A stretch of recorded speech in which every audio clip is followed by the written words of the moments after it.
Everyone, welcome back to this channel. In this video, I'm going to show you how to add rippling effect on CapCut apps. Now let's get started. First, open your CapCut apps, and then in here you just click on the effect at the bottom. Okay, and after this, in here you just click on the video effect. And then at the menu, you can swipe until you can see distortion. This is the newest feature on CapCut, so you just click on rippling. And after this, in here, you just click on the check icon, this one. Now, in here, you can adjust the video, so you can click on the adjust at the bottom. Adjust the effect. So you can adjust the range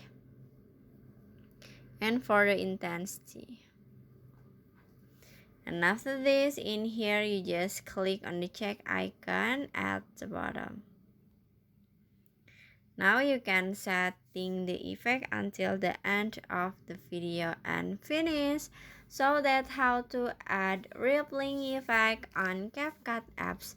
I hope you found this video to be helpful. If you enjoyed the content, please consider like, comment, and subscribe down below. Bye bye.